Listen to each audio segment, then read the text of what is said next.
Welcome back to the Commercialisation of Sports series with myself, Anthony Morrissey, the CEO and founder of AMSC, a sports consultancy business with a little bit of a twist. Today, I'm going to be joined by a good friend of mine, a really knowledgeable person on quite a lot of things, but especially sport. I promised him that I wouldn't bring up Leeds United, but I'm sure at some stage I will. Journalist, someone who, when I was driving around Ireland, I used to always listen to The Last Word on Today FM and get caught up in all the things he would speak about. And then you'd go home and you'd find him on TV3 or find him on RT or some of those other stations that you could possibly find him on. And he is someone I'm really interested to talk to, really interested to get his take on sport now and into the future. Matt Cooper, how are you doing?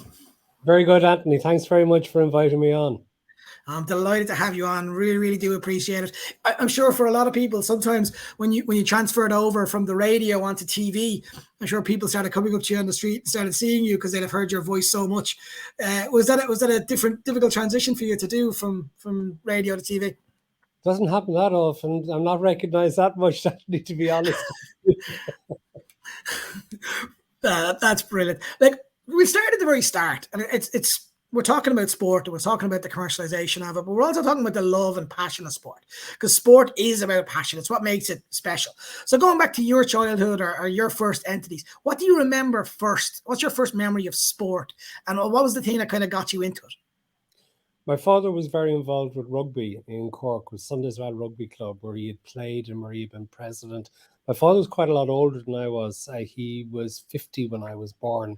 I was an only child, but I suppose from a very early age, he would be bringing me to Musgrave Park to the games and encouraging me that at some stage I'll be playing with Sunday as well. And when I got to sort of the age where the under-10s, that's when I started playing rugby, and Sunday as well would have been a massive part of my life growing up, and a club that I still am connected to and have done things with in recent years, even though I'm out of Cork now 35 years plus at this stage, living in Dublin. But Sunday as well would still be very much my rugby club, the one that I grew up with and sort of grew up with the love of the game. And my dad also had a bit of an involvement with Munster as well back, and this goes back to the 1950s. He was a selector on the Munster junior team at the time. You had a senior team and a junior team, and he was a selector on that for a couple of seasons.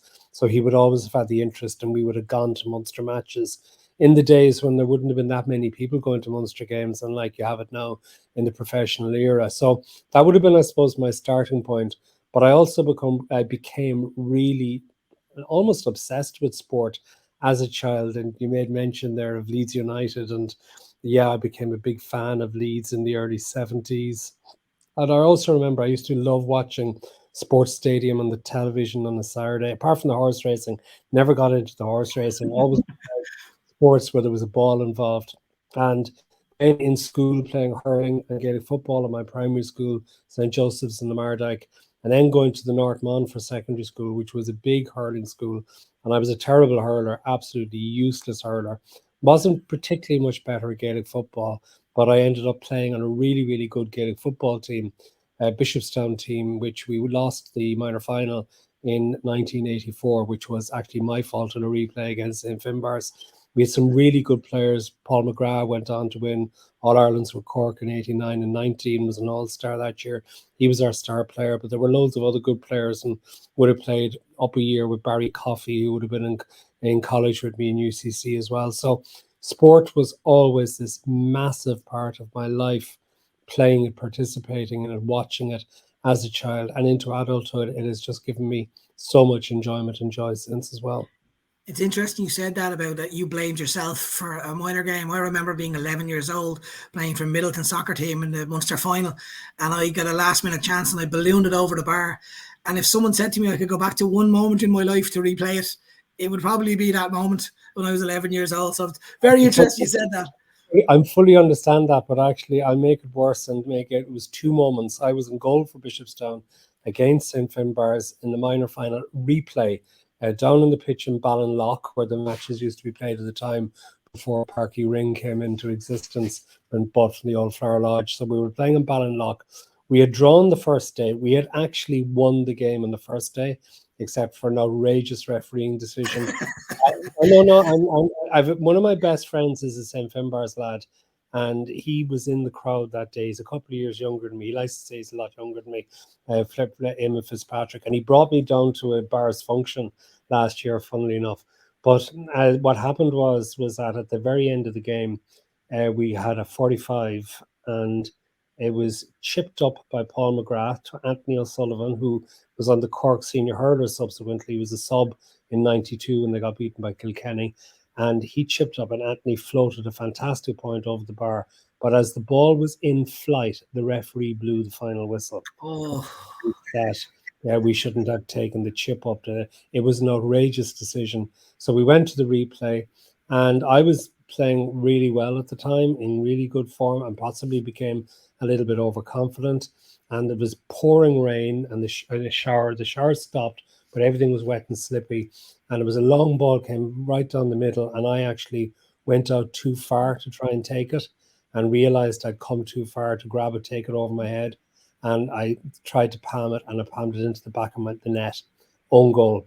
And then I did something similar in the second half, as I had got myself together, and then made another blunder, 2 own goals. Guess what we lost by? 5 points. 5 points. Oh, I can feel. I can remember every single bit of that. I mean, it has never left me. So that is now going to be 40 years ago next year, and I can remember every single moment. And in those days, when you won the city final in Cork, you went straight to the county final. Yeah. There were no other knockout stages. You'd have played the team that came through, and almost invariably the city team won. So that is my big sporting regret, that I do not have a county medal at minor grade. See, I love that story. I don't love the story for you. I feel very sorry for you. But I love the story that you can recall it right to the second. And I think that shows an emphasis to anybody, the passion that connects with sport, and it goes right back to your childhood. I emphasize completely. And the part I remember looking to the crowd where my father was standing, and there was a good 300 or 400 people at the game, but I still remember my father's face as he looked, and he was telling me how I should have got my foot over the ball rather than ballooning over the bar. So again, links to your father, links to my father. I fully get that. Going into sport, you were saying that sorry, just on that, because my father was big into his rugby, and he had no real interest in Gaelic football and couldn't understand how I was playing it. But he was there that day for the final, so that was another sort of thing to make it actually worse and stuff like that. So, and I say this a little bit against myself, I actually played for the rest of the season. We won the league. We had 4 more games left, and we had 2 games, and then the league went into semi-final and final, and we won the league. We won the final because we were the best team that year, definitely in the county. And I kept 4 clean sheets in the next 4 games, and then I quit. And I really wish I had given up. I mean, I concentrated at that stage on playing rugby, and did that for a few more years in Cork with Sunday as well, until under 20s, and was playing also minor and junior, whatever, with Sunday as well, and loved it. And then when I moved to Dublin, I stopped. I had a bit of a back injury, and I stopped. And I always wished that I'd continued on. I did come back and play a bit of soccer for a club in Dublin called St. Jude's, and had great fun with that later. But I really wished that I had kept going at the Gaelic football, or kept going the rugby. And it's sort of also, my own children looking, when they sort of do things and give up things, I sort of say, like, keep at it, because you'll actually regret in years to come that you didn't do it. Yeah, it's a fascinating conversation as well. Me, I've got 2 small kids. They're too small yet to get involved in sport, but for me, it's very much adamant on that too. The amount of people that I know that went on to be successful, but they weren't the best player on the team at the time. Whatever sport that goes across, I've heard so many stories of that. Even Paul McGrath would have said that he wasn't the best player in his school. And now you look at Paul McGrath and think he's one of the greatest sports people to ever represent this country. On the time when you were growing up, everyone kind of has heroes and people that they go, God, when they go out into the park or when they go outside to the back garden, that's who they want to be. Who was your sporting hero growing up? I would have loved Leeds United team, and particularly Peter Lorimer and players like that. And also would have grown up in an era when it was great Cork hurling and football. So I would have been 7 when Cork won the All-Ireland senior football title in 1973, and Jimmy Barry Murphy had the skinhead, and he was a 19-year-old corner forward, and he got the goals. And funny enough, I mentioned earlier, I was down earlier this year. I was actually asked to go down for the presentation of St. Finbarr's medals for winning the Munster senior football title last year. And I sort of was, you're asking me as a Bishopstown man to go down, my friend Eamon Fitzpatrick, and he brought me down. And one of the things that I did on the night was I interviewed Jimmy Barry Murphy, and Jimmy is just extraordinary. He still looks like a teenager 40 years on, 50 years on, 50 years on. He's an extraordinary, healthy looking man and exceptionally modest. I mean, one of the things I asked him about as well is a famous story about him playing in a Railway Cup game for Munster. And he was, I think, one of only 2 Cork men amongst all the Kerry men on the team. And he only touched the ball 5 times in the entire game. He did score 4 goals, though, apparently. Well, does that not surprise me? Yeah, and from the perspective of the likes of Jimmy Barry Murphy or Peter Lorimer going into that, can you remember, you said earlier on that your dad used to bring you to games, either Munster games or Sundays Well games. Is there a moment in a stadium when you were younger that sticks in your mind? An example I would give is I have a very similar story to you. My father would have brought me to a lot of rugby games. I didn't necessarily have a club that I supported, but he'd have brought me to as many rugby games as he could. And I remember vividly being there when Ireland beat Australia in Musgrave Park. I remember being my favorite part about it is it shows the difference of times. I went with my friend and my dad and basically dumped us somewhere and said, we'll meet you back here after the game. And we went off to wherever part of the stadium and he went off to wherever he was. And there was no worry about where. I must have been 7 or 8 max, I think. And he just let me go. So I remember that vividly. Is there any moment as a kid you're talking about a different game between Munster beating Australia, because Munster, I presume you're talking about 92 when they came as the world champions, and there was the dust up, and the Munster pack were pretty ruthless in the way they dealt with the Australians, much to the Australians disquiet. But I'd think back, Munster had beaten Australia over a decade earlier, 1981, in Musgrave Park as well. 3 years after the famous victory over in New Zealand in Thomond Park, Australia came to Musgrave Park. And if I remember rightly, Tony Ward kicked all the points that day. I remember going to it. I remember bunking off school because I went to the North End, which very definitely was not a rugby school. We didn't have a half day on a Wednesday, and the match was on a Wednesday afternoon. So I left school to go to it. And I was supposed to meet my father. And actually, I remember my father was a confectioner in the Marina Bakery and in the docks, and he couldn't get away from work. So I had to go in on my own. I would have been 14 or 15 at that stage. But I mean, it was the thing we used to love, going to matches together. And actually, it's probably one that I would particularly remember, which I'd be really, really fond of. And this would have gone on into my adulthood. But I remember one of the games that we most enjoyed being at together would have been 1994 when Sundays Well beat Young Munster in the Munster Senior Cup final. And Musgrave Park was packed. And those were the days when you got big crowds for the Munster Senior Cup. It was the decade when the AIL was really flying as well. And I remember my dad, who was in his 80s at that stage. Yeah, he would have been coming around that age, coming up to 80. And I remember we took a stool out of the bar, a chair out of the bar in the clubhouse well, and he stood up on that so he could see properly, leaning on my back to make sure that he could see everything. What was a terrific performance by the Well that day.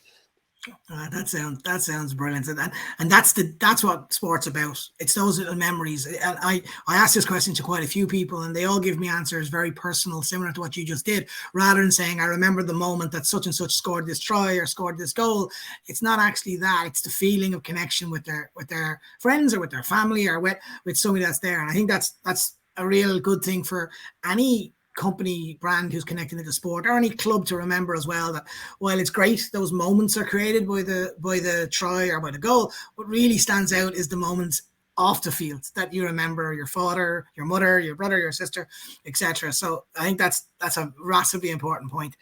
Moving on to yourself, going into journalism, I was there a scenario at one stage that it was you wanted to be involved with sport, or was journalism just something that you wanted to you were almost interested in across the board, or was sport a real pull to get involved in journalism? Yeah, sport was an enormous pull for getting involved in journalism. I did a commerce degree in UCC, and although I should have probably played rugby with UCC, I was too young at the time. I was still under 18 for my first 2 years in college, because I'd done my leaving cert when I was 16, and I was just about old enough to start university at the time I started. So in college, I had been a little bit sort of deflected into doing a commerce degree, dissuaded from trying to do journalism straight out of secondary school. So I wanted to get back into it. And sport was where I really wanted to start with. But when I went into the journalism course in Dublin City University, they very much persuaded me that I should use the commerce degree that I have and go towards business journalism. So that's what I did initially. Now, when I say initially, sorry, when I was studying in Dublin City University, I did do a lot of sports journalism. You start off with things what used to be known in the newspaper business as doing the markings. So you would go to games, the smaller games that weren't being covered by the staff journalists, and you would do the reports on them, and you would get paid very small amounts. So what you used to do was you would cover the match, you would get on the list with the sports editor earlier in the week, and you might say a rugby game, AIL, but say between Lansdowne and Garryowen, just for example, that wasn't been covered maybe perhaps by the rugby staff writers. And then you would go to the other newspapers and say, I'll cover that game for you. You go to the game, and I would then, for the Irish Independent, Irish Press, Irish Times, Cork Examiner, cover the match and write slightly different reports for each newspaper. So you'd have all the basic details as to the scorers and the teams. And that was absolutely essential to get that right, because those were the days, for amateur matches and stuff, and you had to have the teams done out, and you had to have the scorers accurately and the time. But you'd put a slight little different twist on each match report to make it different, and then you would get your £7 or whatever it was from each of the newspapers for 200 or 300 words. And that's how you started out a career in sports journalism.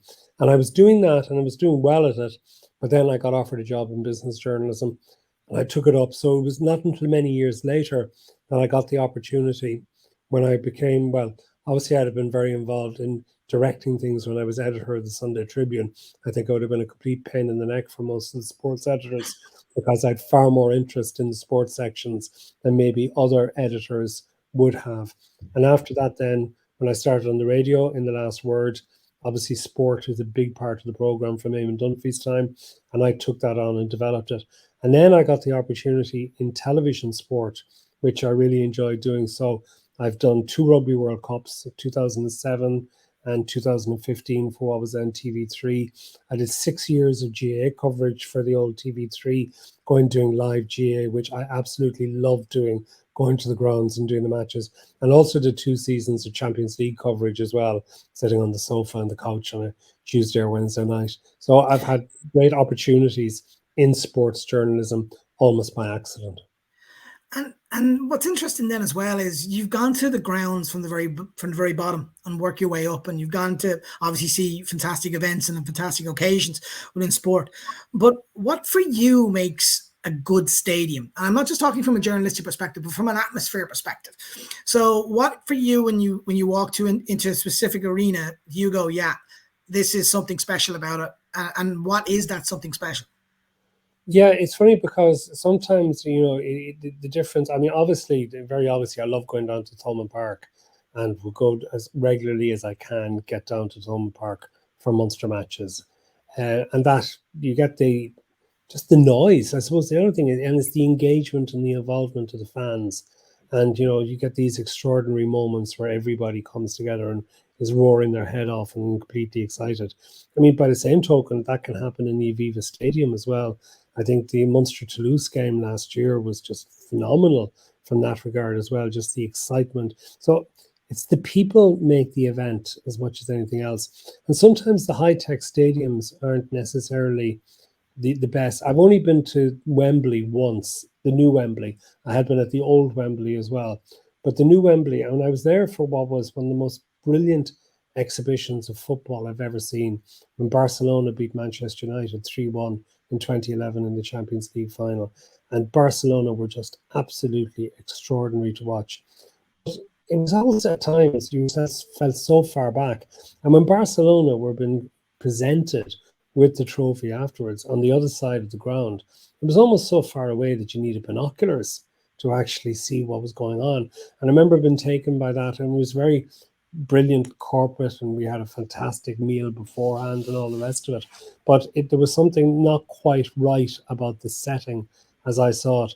But I love going Irish sports hunt. I just love a day in Croke Park.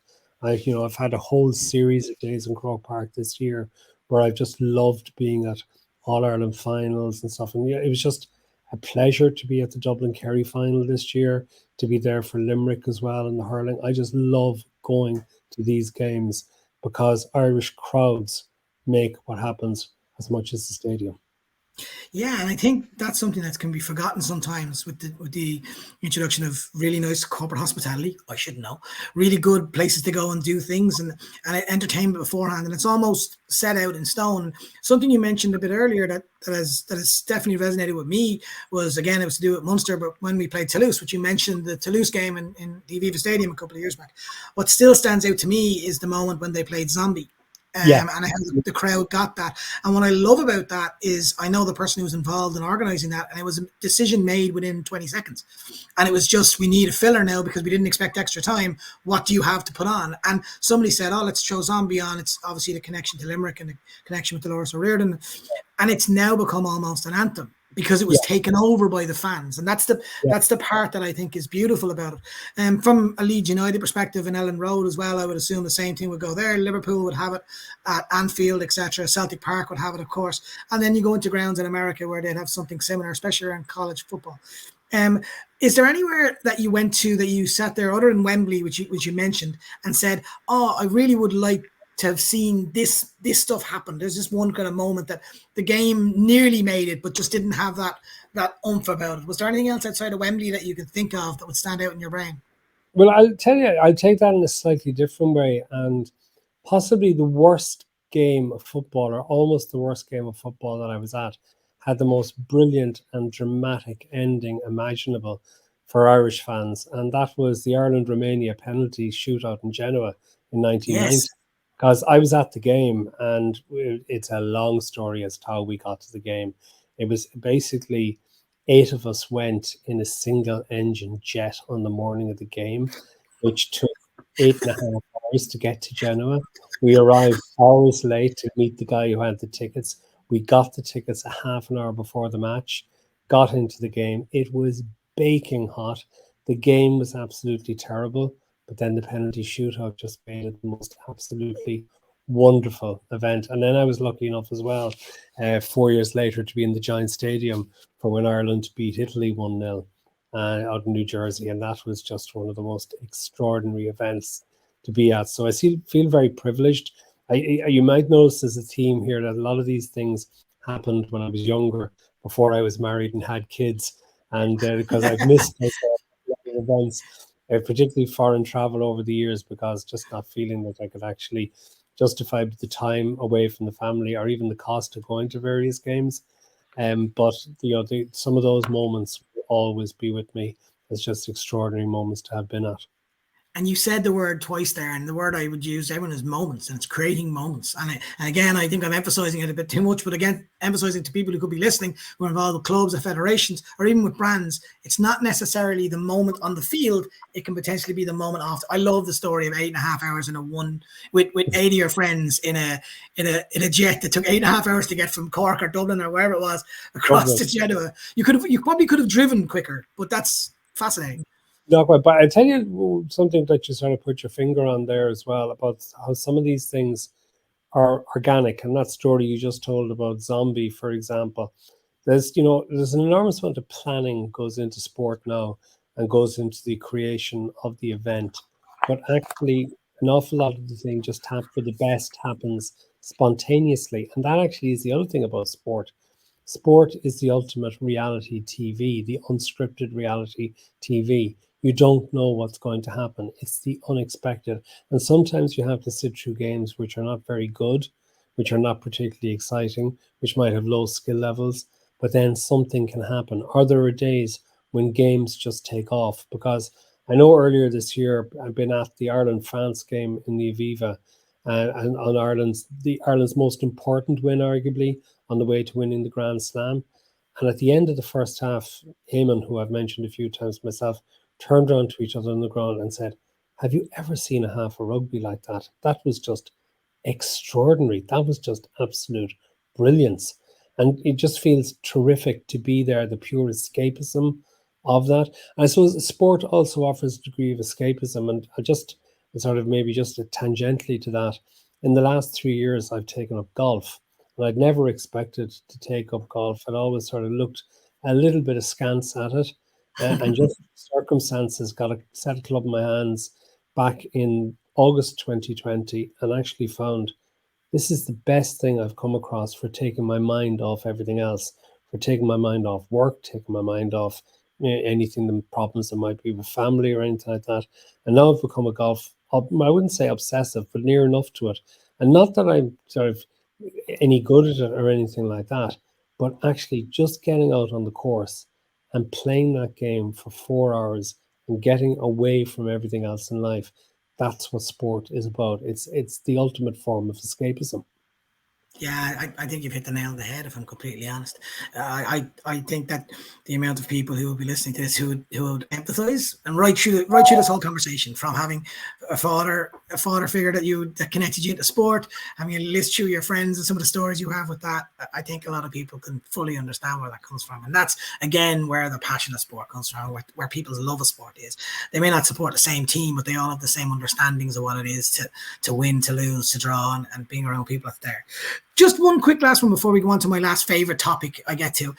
The future of sport. I think we've all watched the Women's World Cup with the absolute awe at where that is bringing us with football-wise, and how unbelievably good it is for Ireland because we qualify, but also around the world. I live in Sweden, and women's sport is massively appreciated there and has been for a long period of time. There's still some boundaries to overcome it. And there's a specific, very, very, very popular website who referred to it as England's women's team 0, Spain's women's team 1, which I found a little bit upsetting, if I'm honest. That's not what it should be. But for the future of sport, do you think women's sport is that future, or is there something else that would be on your mind? Well, let me take a slightly different approach in this because I have 3 daughters and 2 sons. And my daughters were very involved as swimmers growing up. They're now 3 adults, but they would have, as small children into teenagers, all have swam.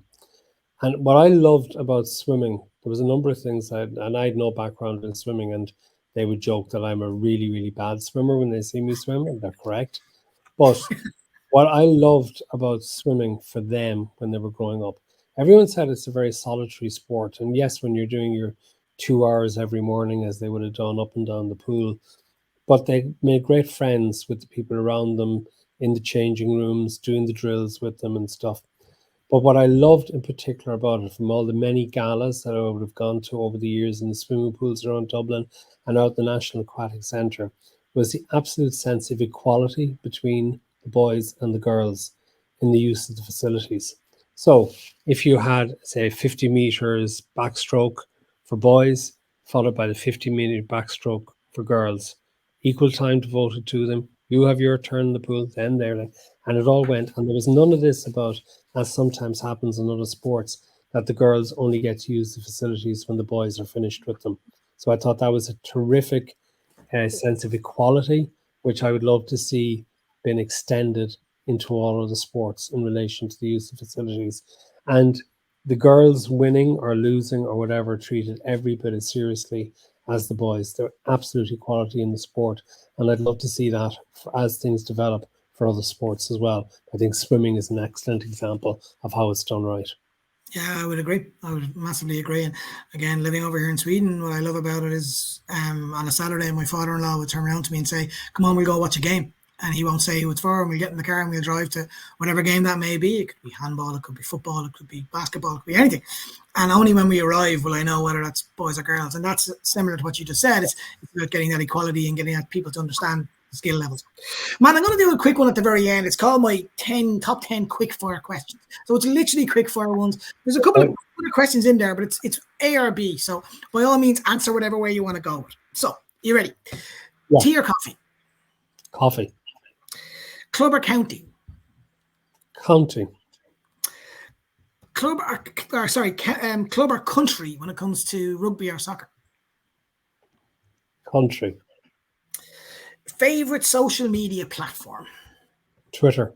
Or it's called X now, isn't it? Who knows what it's called? Who knows if it's still going to be there? But at the end of this broadcast, this is going to be an interesting one. I have a feeling I know the answer, but I'll ask him. Leeds United or Cork GAA? Oh, don't ask me to pick one over the other. The favorite game you've ever watched? Oh, woo, that's a big one. Because that would depend on it. There would be so many that would come to across rugby, soccer, Gaelic football, hurling. Oh, I couldn't pick one out. There's so many that I've loved, so many that I've enjoyed enormously. Messi or Maradona? Sorry, I'll tell you one. I'll tell you one that I probably would pick out being at Ireland beating New Zealand in rugby in twice in the Aviva. Yeah, that would have been brilliant. Sorry, go on. Yes. Yeah, no, I was at them as well. I was also at the one where we were 19-0 up and lost in the last minute. So I know the flip opposite coins. I didn't talk. Myself and my wife didn't talk to each other for around an hour after that game. We were driving back to Cork. Messi or Maradona? Wow. Messi. Although, what would Maradona have been if he'd had the protection from referees that the modern day players have? What would Maradona be worth if you're looking at transfer fees for players now? What would Diego Maradona be worth now? Insane. Most amazing thing you've ever witnessed on a sports field?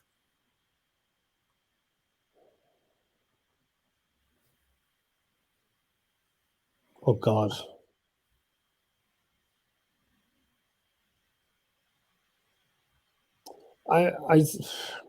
I think in some respects it may actually have been the Barcelona performance against Manchester United in 2011. The level of technique and running and structure, it was just an absolute lesson to watch. It was extraordinary. So that's probably the one that it was sensational. And considering I grew up in the 80s and 90s where everybody was a Man United fan in my school, and I was a West Ham fan. So I must admit I really enjoyed that performance. I'm completely honest. Two last questions. The best Irish sports personality or person. So best Irish. Who do you think is the best Irish person that's been involved with sport? Oh God, there are so many. We've been blessed in this country with the extraordinary number of individuals. But I suppose if one, I'll give you a couple. Paul McGrath would be somebody I think. I mean, that just would have been loved, and he's such a lovely person as well.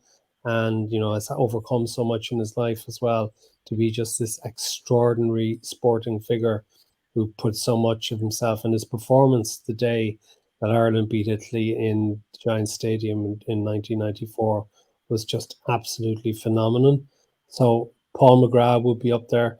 I mean, you'd have to have enormous time for the likes of Paul O'Connell as well and various others. But yeah, I think Paul McGrath is the one I'd go for. Yeah, I love Paul McGrath's story. It's fantastic. Last question.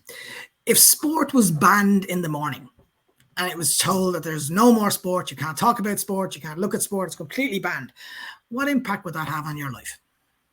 Well, there would be revolution, wouldn't there? And the person, whoever decreed that, would actually suffer dire consequences, and sport would be reinstated.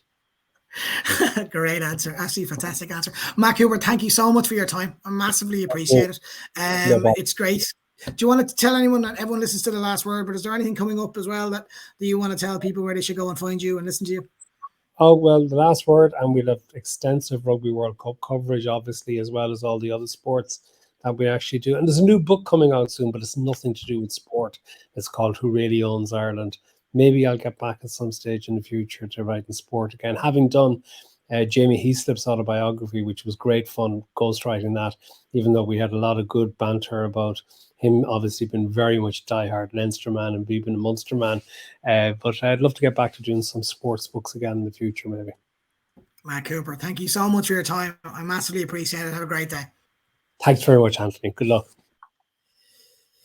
And that was Mac Hooper. And all I can say on that is the information that you got from that is to really look at the stories of the person involved. So everything involved when I'm talking to my customers about the passion of sport, And we get obsessed really at looking at the sport and the moments and the tries or goals or whatever. And we get lost a little bit in what should be the conversation, which potentially is looking at what exactly is that makes the people come into the stadium. And usually it's personal stories. Thank you very much for joining me. You can find all the other podcasts that I'm doing on my website, amsc.se. You can email me, contact me, say it on the YouTube link that's connected into it. I've got some fantastic other guests coming up we're going to speak to, and people involved with sport directly with players, but also in the commercial end of stuff. And I'm going to end this as I always end this, and that's my mantra to everyone listening today, which is go search for the sun. And what do I mean by search for the sun? Well, you could look outside, and as I'm looking out on this lovely Cork morning, it's pouring rain, but no matter what, the sun is up there. So it's just a matter of you going about and trying to find that. And that's up to yourself how you go and do it. But always remember to keep searching for the sun. Thanks very much for listening. Thanks very much for watching. Looking forward to speaking to you again. Thanks very much. Bye.